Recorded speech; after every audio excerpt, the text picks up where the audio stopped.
Bismillah, alhamdulillah, wa salatu wa salam ala Rasulullah wa ala alihi wa sahbihi ajma'in, ashhadu an la ilaha illallah wa la sharika lah, wa ashhadu Muhammadan abduhu wa rasuluhu ma ba'd. Assalamu alaikum. My name is Yusuf. Can you say Yusuf? You say Yusuf. Yeah, very good. I wish you'd teach my wife. She keeps mispronouncing it. She calls me useless.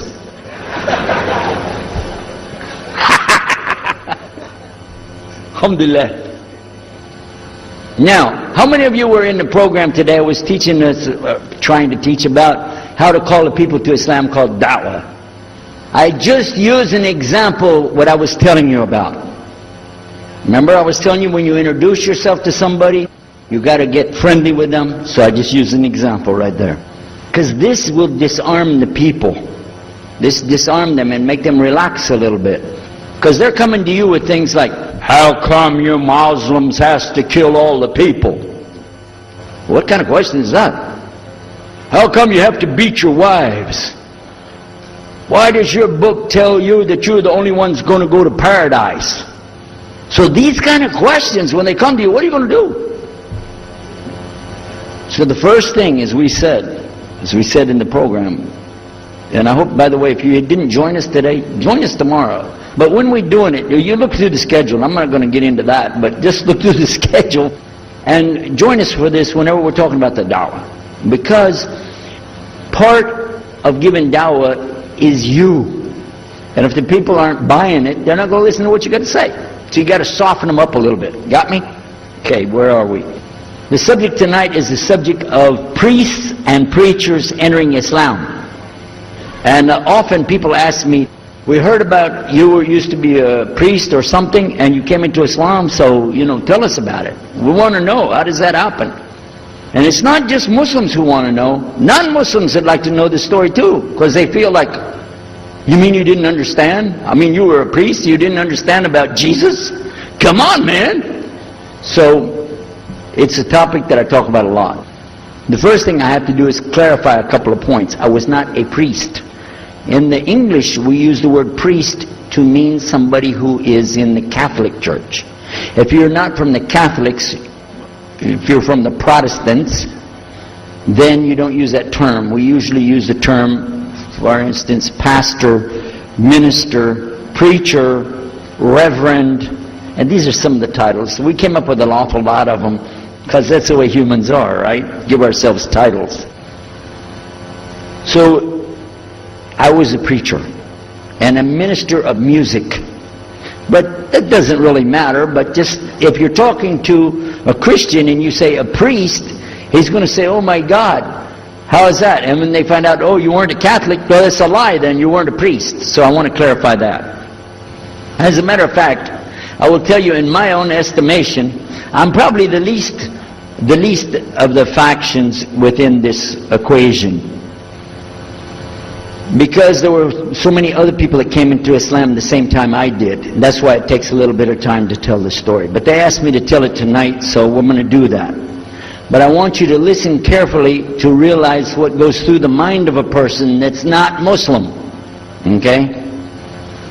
And I usually start out by telling people that my father and I were both ministers, and both of us were also businessmen.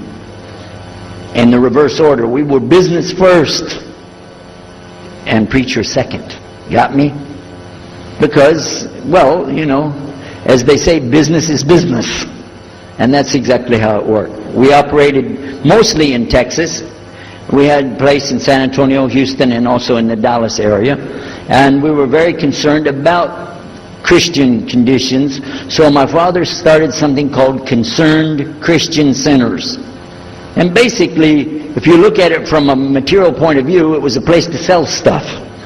But what we would do is take consignment things in. People could bring things into us, and then we would sell it and keep part of the money. And keep a lot of the money. But anyway, they would bring in what they make with their hands, arts and crafts. And a lot of old women, they like to sit around and make things, then they give it to us. And this helps the church, which is called the church, and then it helps them as well. So it became like business and religion tied together, and that's very common in our country. At one point, my father told me, we're going to start doing business with a man from Egypt. Mullah said, well, this is great, international, sounds good, we can put this in our business card, we're international.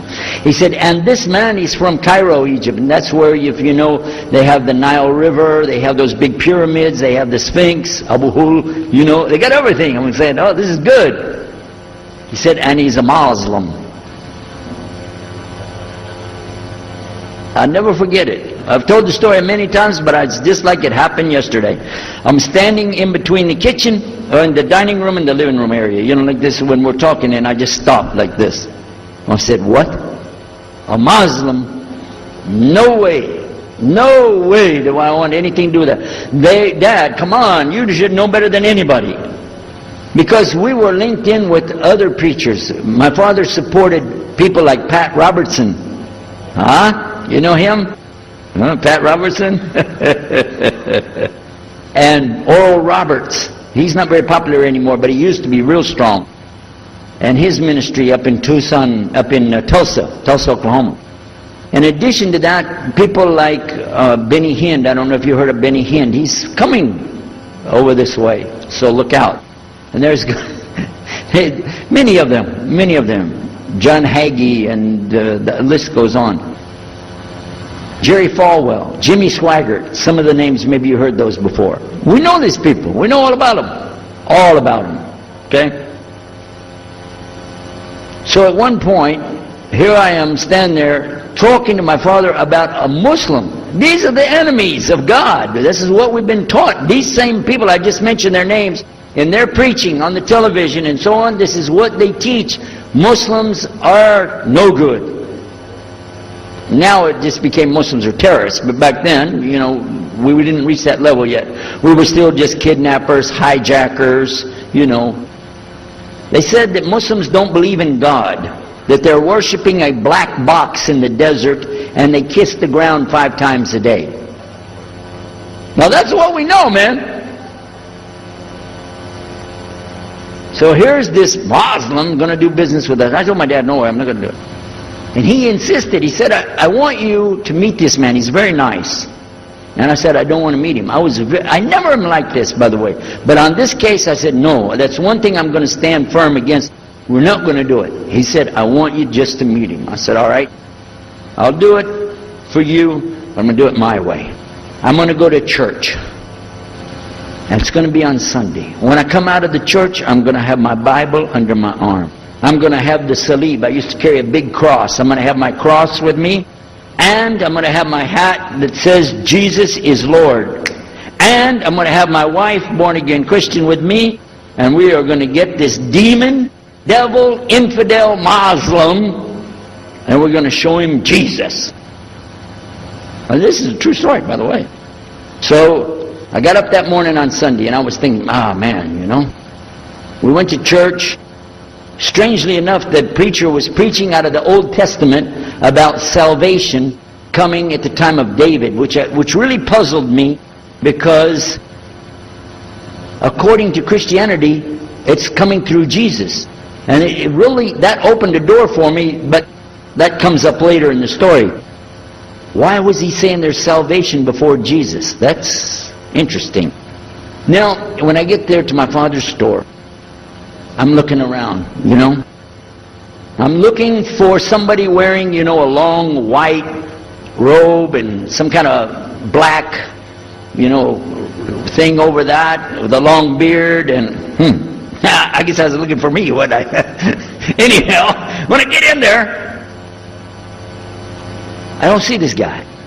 By the way, imama, sword, everything. Ayatollah Khomeini, maybe. This is what I had pictured. I said, where is he? I'm ready. My father said, he's over here. I said, where? He said, here. This is a normal guy. He was normal. He didn't have a beard. He didn't have any hair at all. How do you do? I told him my name. He introduced himself. His name is Muhammad. I said, how do you do? After the niceties of hello, how are you, how's everything, I said, do you believe in God? He said, yes. Oh, yeah? Sure. He said, yeah. Abraham? Yeah. What about David and Suleiman? He said, yeah. So when I meet this man, I'm impressed that he's believing these things, but I thought maybe he's just saying it. So I even asked him, what about Jesus? Because I thought maybe they're kind of, first I thought Muslims were like Hindus. That was first. And then when he said he believed in some of the things of the Bible, I said, okay, maybe they're like Jews.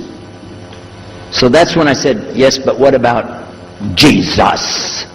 Do you believe in Jesus? And he said, yes. I said, okay, wait a minute.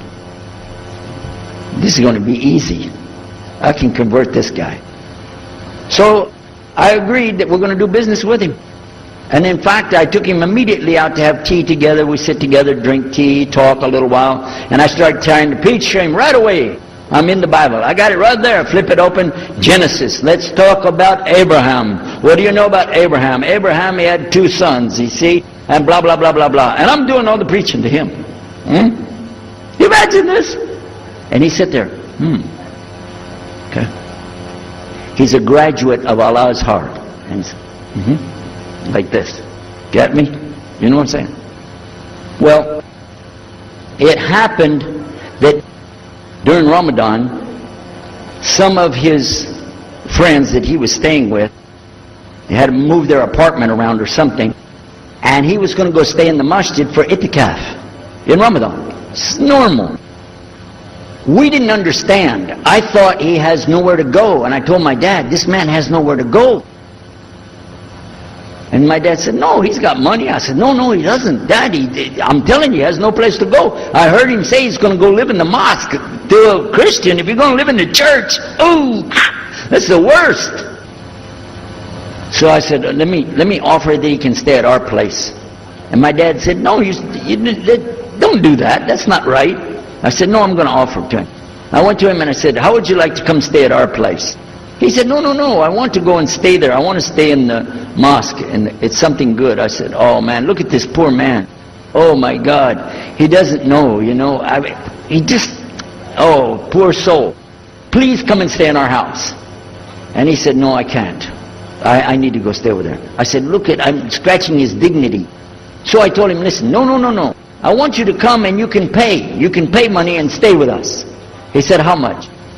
I said, $15 a week.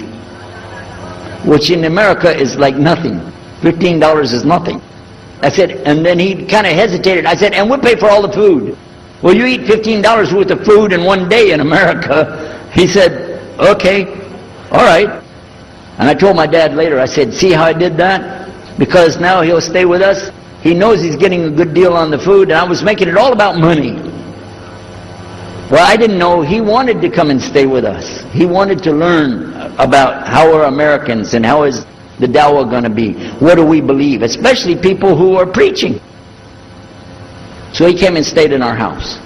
And I said, well, now that's good. I'll travel with him and go with him in places, and he'll see and he'll learn about Christianity. As we were traveling and working together, we put up tables just like this and booths and things and set things out for people to come and look at them and sell things. And I caught him one time. When somebody wanted to take something from the front, he took it from the back and gave it to him. And I looked at him. And the next time somebody started to take something, he took from the back and gave it to him. I said, hey, Muhammad, we take the stuff from the front because that's the old stuff. The new stuff in the back, just hold it back. You know what I'm saying? This is dated material. Get rid of the junk first. He said, no, I can't. In my religion, we can't sell something unless we give the people the best. I said, got me on that one. And I'm supposed to be telling him about a better deal. I said, okay, yeah, whatever. You're never going to make any money, though. But that's all right. Over a period of time, I came to learn a lot of things. Also about being humble. A lot. Because this man was obviously well educated, very articulate, could really talk about a lot of subjects. And in fact, I tried to debate with him about many things, but he was so wise and well educated that he could see what I was doing and he would take it easy and let me win every debate. I could win any debate with him if he wanted me to. But if he wanted me to lose, I was going to lose. This was how well he could handle it. Now what happened, one of the preachers that I knew, another preacher, who used to carry a big cross and walk down the street so people would stop and talk to him about religion, he had a heart attack and he went to the hospital. So I went to the hospital to visit him, and when I was visiting him, I met another man in the hospital who was in a wheelchair. This gentleman had a problem. He didn't want to talk to anybody. And I told him, let me witness to you. Let me share the message of Jesus with you. So I took out my Bible, and again, I started telling him about a prophet, Prophet Yunus alayhi salam. And I'm telling them, look at Jonah. He's in the belly of the whale. He's in the sea. He's down there like this, and who knows how long. And suffering like this, you don't have as big a problem as that. And God saved him, so he could save you too. He said, didn't want to talk to me. I asked him, what's your name? He didn't want to tell me. Where are you from? He said, I'm from Venus. I said, what's that? Well, we do have, there is a Venus, Texas, by the way. But he said, you know, he's from another planet. So I kept, each time I would go, I would talk to him, witness to him. Finally, one day, he started crying. I was pushing his wheelchair around. I took him down, I rolled him around different places. He started crying one day. He said, I'm going to confess something to you. I need to confess something to you. Now, to a Catholic, confession means you're going to tell the priest all your sins. And then he's going to forgive you. Well, I wasn't Catholic. And I told him, listen, I'm not Catholic and I'm not a priest. I'm a preacher. He said, I know. Better than you do. I am a priest. I said, oh my God. This man is a priest? And he knows the Bible better than I do. He said, I just have had a hard time. I've been here and having heart attacks, and I've been having problems and everything, and trying to figure out a lot of things. He said, I'm sorry I took it out on you. I really am. I apologize. And he started crying. And when he started crying, I felt sorry, you know. I hugged him and I said, it's okay. One day I went to the hospital, and my friend was gone. So I started visiting with the priest. And that happened one time. I went to visit him at the hospital, and he was gone. And I asked him, where did he go? They said he went home. I said, home? He's a missionary priest from South America. How did he go home? She said, I don't know, he's not here. I'm sure his family. I said, he has no family. I know him personally. He has no family. Where did he go? She said, I don't know. We're not responsible for them. I said, well, let me see where he went. You got it in your file? She said, I can't do that. Those are locked up. Nobody can look in the file. And I got in the lady's face and I said, listen to me. This man could die in the street right now, and it's going to be your fault. And you're going to get sued because I'm going to sue you for him. She said, okay, his folder's over there, but I'm not going to watch. And I went over and I looked for it, got the address where he went. Sure enough, he was in a place where they put people that have no place to go, a shelter. So I went to the shelter and I found him. He was still on crutches. He saw me, he started crying again. He said, please get me out of here, get me out of here. I said, okay, come live at my house. Now, I told you the story so you can see something. Now look, I have 2 visitors in my house. One is a Catholic priest. The other is a Muslim. And I'm thinking I can get the Catholic priest and convert him to be a Protestant. At the same time, I'm going to catch the Muslim and bring him over to Christianity. High aspirations. But it didn't work. Some strange things began to happen.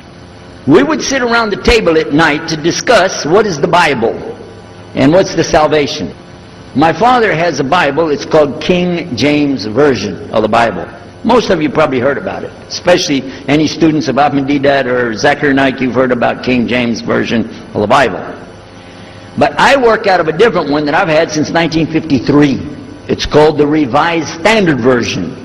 And it says in it, King James Version has grave mistakes, grave errors, defects in it. It's what it says. So I began to preach out of mine, which doesn't match. And my father said, no, it's this way. I said, no, it's this way. Now my wife comes up with her Bible from Jimmy Swaggart. It's called The Good News for Modern Man. Okay?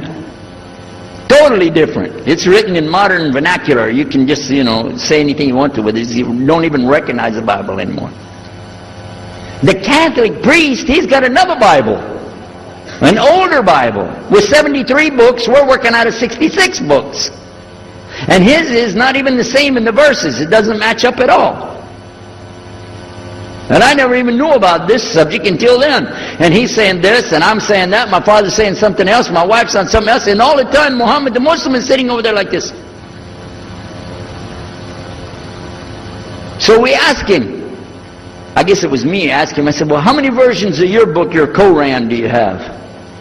He said, the Quran has no versions. There's only one. It's original. It's in the Arabic language. ذَلِكَ الْكِتَابُ لَا رَيْبَ فِيهِ. This is the book that has no doubt. Huda lil-muttaqin. It's guidance for those who have taqwa for Allah. This shield or taqwa that you have to have between you and Allah subhanahu wa ta'ala. And only certain people are going to get the huda, hidayah, ihdina, from this Quran. These people that have the taqwa. So when he's telling us that the Quran is one, I'm going, huh? And it's in the original language, we still have it. You know what I was thinking? He's lying. I was sure he was lying because he could see the problem we were having, and he just sat back and made that up. But I don't know Arabic at that stage, so I don't know what to say. You know, maybe, I don't know. And he left it at that. He didn't try to preach. But it put a big doubt in my mind now about, we got all these books, he's got one, and La rayba fi, no doubt in it. So another time we had another discussion that came up. Now this time I went to the other preacher who had the cross. And I was asking him, I want to be able to explain the Trinity. He said, you know the Trinity. I said, yeah, I know. And I know the Council of Nicaea when we had it. But I want to know the way to explain it so a human being can just understand it.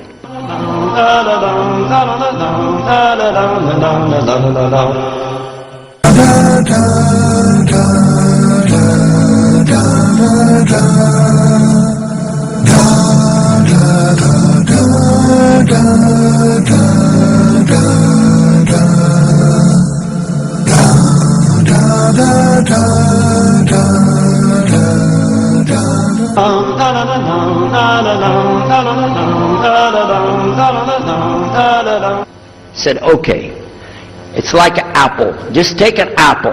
The apple has a shell around the outside, the skin. Inside is the meat. Inside of that is the seeds. Okay? 3 things, 1 apple. That's the way. I start going back. I'm going to tell this Muslim about the Trinity. But on the way, I remember his arguing with me, his way of debating with me. I said, no, he's going to tear me apart. As soon as I say seeds, he's going to say there's more than one. So it could be 7 or 8 or 9 or 10 gods all rolled into one. No. It's got to be special. It doesn't work like that. Let me go back and try again. So I went back to him. I said, what if he says there's more than one seed in there? He said, okay. I said, and besides, it could have a worm running through it. Then that would make it go up another notch. What can I do about that? He said, okay, forget the apple. I said, okay. It's like the babe, the egg. Use the egg. The egg has a shell. Inside of the egg is the white. Inside of the white is the yellow. 3, 1 egg. That's it. That's good to go. Now I start going home again, and it hit me. Wait a minute. The egg could have a double yolk. God becomes 4, just like that. Plus it could be rotten. I'm not going to ask him again. So at the market one day I saw a man, and I was talking to him because I was listening to some things that Muhammad had told us about the belief in Islam. Allah is one. And so I was telling this guy, you know, I got some doubts about the Trinity. He said, you a preacher, you have doubts? I said, yeah, it doesn't make any sense. It doesn't make any sense. How could 3 be 1? He said, okay, look. You see me? I'm one man. I said, yeah. He said, my wife? Yeah. It's one person. Yeah. See my son? Yeah. 3. 1. One family. It's the family of God. Use that. I said, there you go. The family of God. Well, you don't get very far on that one, and you realize right away they could have another kid just like that. But worse, they could get a divorce. You want a God that can get a divorce? Huh? In Texas, if you get a divorce, your wife gets the car, cars, house, your retirement check, your 501, your keto plan. She's going to get your computer and even your email. You got nothing left. And I don't want a God that can have a worm in it. I don't want a God that can be rotten, and I don't want a God that can get a divorce. I want to explain this Trinity the right way. Sure enough, the subject came up, Trinity. There we are. Now here's the priest trying to talk about the Trinity is like an apple. I'm going, you don't go there. And then he's egg, don't worry about it. The family of God, forget about it. I know what's going to happen. So we ask Muhammad, we say, okay, what do you say about God? What do you think he said? أعوذ بالله من الشيطان الرجيم بسم الله الرحمن الرحيم قل هو الله أحد الله الصمد لم يلد ولم يولد ولم يكن له كفوا أحد. And he explained it something like this. Say he is Allah, the unique, not like anything else. He's eternally sought after by his whole creation, but he doesn't need the creation. He's not the father of anything, he's not the son of anything, he's not like anything, and he is unique. Ahad. Boy, that's exactly what I already think, but I can't admit that. That sounds too easy. But plus in the Quran, Allah subhanahu wa ta'ala tells us to tell the Christians, don't say three. Here's a little point. I'm going to go out of the story for a minute to show you something. Nowhere in the Old Testament, the Torah, or the Zabur, the Psalms, or the Injil, which is the New Testament, nowhere in the Bible do you find the word Trinity. Not once. Not once is the word Trinity. But it's in the Quran. We have it in the Quran. It says, Thalath, tell them not to say Trinity. But they don't have it, and Allah said, don't say it. Guess what else? The word Bible is not in the Bible. Bible is from Greek, it means biblios or book. Book. But it's in the Quran many times. Is it? Kitab. Book. Ahl Kitab. People of the book. So we found in the Bible a shortage. They're talking about it, but the Quran is explaining it. I found actually in the Quran, I can explain the Bible much better because it gives me the things I didn't know how to explain. So then in my mind, look what I did. I started realizing what he was saying was true, but I never admitted it. Instead, I was taking this and mixing it. And when I would go give my next talk, I would say, so and so and so, and I would use what I learned from the Quran to explain what's in the Bible. Some of the people liked it, but some of them didn't. Because when I began to talk about salvation being based on what? And the Bible tells you in there, there's no Savior except God. It says it real clear. Jesus is not your Savior, God is. When I found that, I said, okay, let me try another way to explain that. Each thing as I would learn it, I'm trying to change how I'm presenting the thing. It still doesn't dawn on me, I need to do something. But I could see for sure God is only one, and that, so I totally forget the Trinity thing. My dad never did believe it anyway, so he had no problem with it. Now we come to some new thing. The priest asks the Muslim, can I go to your church with you? The mosque. He said, sure, come on. Well, he went, and they came back. So he took the priest aside, come here, come here. What do they do? What do they do in there? Tell us, what do they do? Do they like kill some animals, or what do they do in there? He said, no, they just stand there like this, and they pray, and they leave. I said, what? They pray and leave? I said, yeah. Okay, what kind of music do they have? He said, they didn't have any music. No music? How in the world are you going to worship God without music, man? So I asked him, Muhammad, you guys don't have any music? He said, no.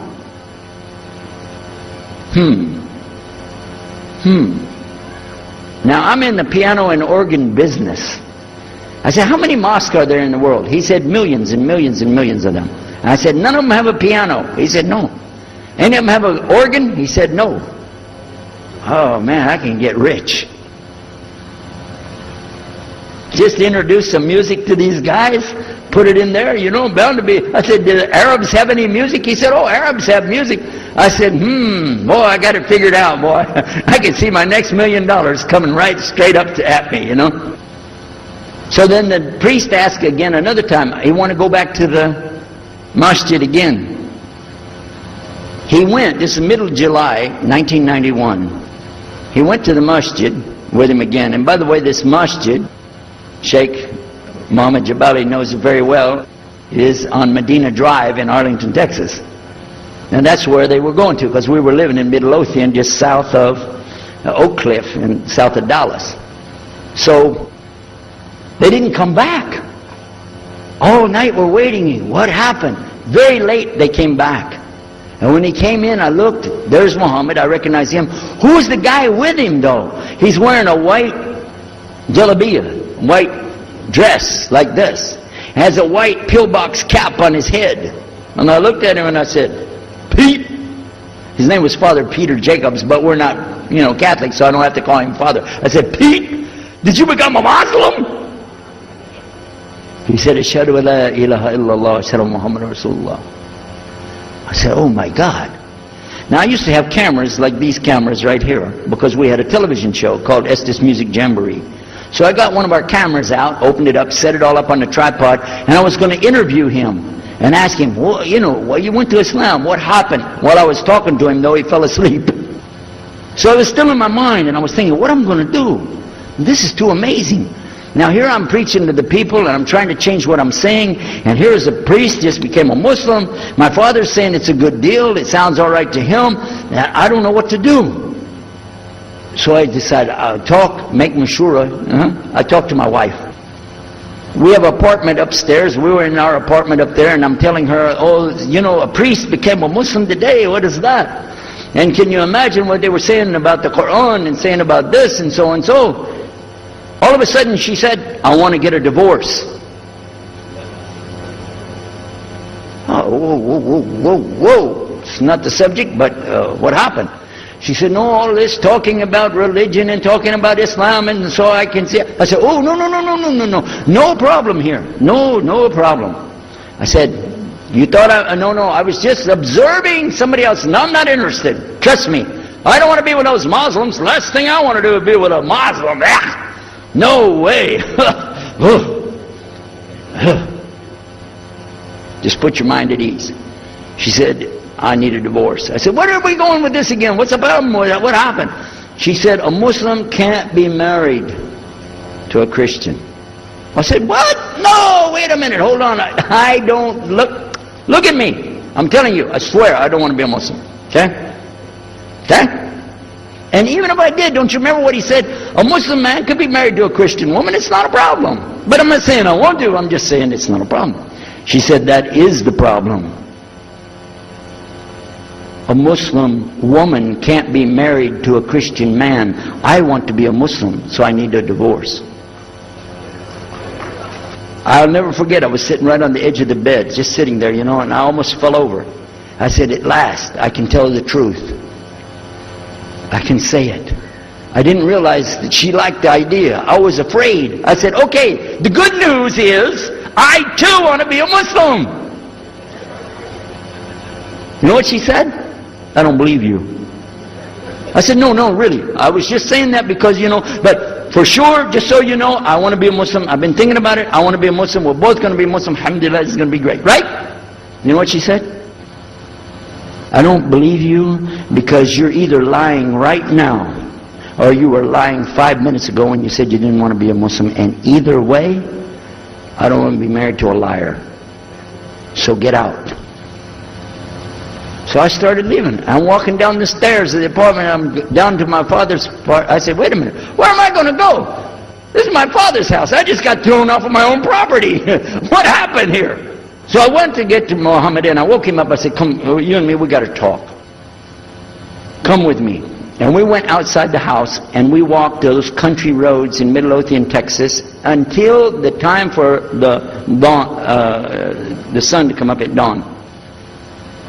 And all that time I talked to him about What's it like to be a Muslim? How do you have to believe? What do you have to do? Let me hear all of it now. And no more playing a game. I'm not debating, I just want to know. Just tell me. Just tell me what's Islam. I need to know what I need to do. And he told me everything, and I realized this is it. I got to make a decision. This is a big deal though. And he told me, okay, this is up to you. You have to go make a choice for yourself. I can't help you. I said, oh my God. So when he was praying Fajr, I decided, I've been watching this man praying this direction with his head on the ground. It's so beautiful to see a man humble himself, put his head on the ground to the Rabbil Alameen. I said, oh my God, let me try that. So I sneaked off somewhere where nobody could see me, illallah. And then I found a place, a board there, you know, and I bowed down on the ground, and I put my head down on the ground on that board there. And by the way, I'm pretty good at speaking, especially in prayers. I used to make so long a prayer, they wouldn't let me say the prayer at Thanksgiving because the food would be cold. Okay? So, but I put my head on the ground, and only these words came, no more words, just this. Oh God, guide me. That's it. And I was thinking, well, I got to say more than that. Nothing. Oh God, if you're there, guide me. That's it. After a while I sat up and I looked around. There wasn't any fancy rainbow. It wasn't birds flying around. There was no big signs from above. There was no music, angels, harps, nothing like this. It was just a cloudy day in Texas. But inside I could realize I had to make some changes. To me, that's what I need to do. There's the problem, it's inside of me. Within a few minutes it became clear what I needed to do, and I had to develop an idea of how to pull this off. I talked to my wife, I talked to my father, I made a bath, and at 10 o'clock that morning in Midlothian, Texas, I went in front of this man named Muhammad and this new man named Yahya, who used to be the priest, and I said, Ashhadu la ilaha illallah wa ashhadu anna Muhammad Rasulullah. Immediately after that, my wife did her shahada. Ashhadu la ilaha illallah, ashhadu anna Muhammad Rasulullah. A few months later, my father did his shahada. Ashhadu la ilaha illallah, ashhadu anna Muhammad Rasulullah. Step by step by step, we saw so many people enter into Islam. We wanted to tell the whole world what is Islam. We wanted everybody to know the real Islam. I said, how could this escape our knowledge? How could we not know about this great and wonderful thing called Islam? And it looks like all we got to do is just tell the people. I went to the imam of the masjid there and I told him, let's tell the people. Then I found out something else about us as Muslims. And that's why we've got this convention here right now. This is why we have the exhibition. So you're going to use this week to learn how you can become, inshallah, the best Muslim you can be, and how you can show the real Islam to the people that are not Muslim. This is your duty. This is your duty. This is your language. This is your people. Just as it's my duty to give the message to my people and my language, and so the same way it's your duty to give the message to your people. Allah will not ask you if they made shahada, but He will ask you if you delivered the message. Alhamdulillah, today I can tell you with no doubt in my mind, we have seen thousands of people give shahada, several hundred at a time. And I don't do it through debates. But I don't need to debate any Christian. I was a Christian, I am a Muslim. If you want, I can give you both sides, easy. Okay? I'll play both parts. I'll be the Christian and tell you this, and then I'll be the Muslim and give the answer. And there won't be any argument. And I've done that so many times, and let me share one story with you before I end. I'm going to leave now. Inshallah. I was telling the brothers today that I was asked to give a talk in a church in Hagerstown, Maryland, just outside of Virginia. This was in 1999, and I went there and I gave a talk in the church on Sunday, because I know how to address the people. How many years was I a Christian? 50 years? I know what they want to hear. get them ready, and they said, oh wow, this is normal preaching. But then when I came to the part, La ilaha illallah, I stayed on La ilaha illallah until they said, yes, that makes sense, it makes sense. There was one old lady that she was saying yes. Afterwards she said, yes, but I just don't want to do it the way you're telling me. Okay? But guess what else happened? 2 people did shahada right there. Hello? In the church. In front of their preacher. They said, yes, we agree, we like this, we want to know more, and we say there's only one God to worship. Shahadu la ilaha illallah. In front of the preacher. And one of them was his daughter. I took them to the masjid and they did shahada in the masjid that afternoon, a Sunday afternoon. And later the boy, he married the girl. They're Muslims living there now.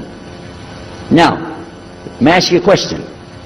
If I would debate and argue with this preacher and made him look stupid, would he ever bring me back again?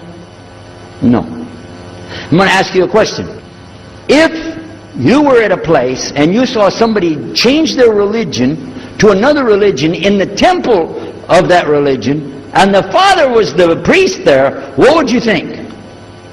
Is that man ever going to call me again? Do you think he'd call me again? 3 months later, he called me again. Come back again. We really enjoyed it so much. I said, how's your daughter doing? I want to remind him, see what he's going to say. He said, well, she's doing fine. She likes Islam. It's very nice and lovely. She treats us so good. You know, we're amazed at her personality. We love you guys. Could you please come back again? And I did, alhamdulillah. So I'm just showing you that it's not guidance from me, not guidance from you. It's guidance from Allah. Allah guides whom He wills. Whom He wills. So we ask Allah to guide me, all of us, and all the people. And whoever He guides, they'll be fine. But whoever Allah doesn't guide, they got a problem. Serious problem. Our job here is to do one thing. Communicate the true message. If the people don't want it, that's your choice. That's their choice. You don't have to take it.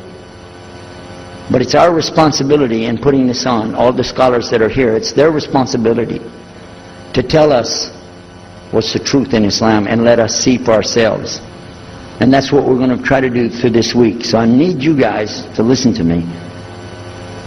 You have to participate. Your side of it. Your side of it is to show up every day. And your side of it is to bring other people. Jazakumullah khair. Wassalamu alaikum wa rahmatullahi wa barakatuh.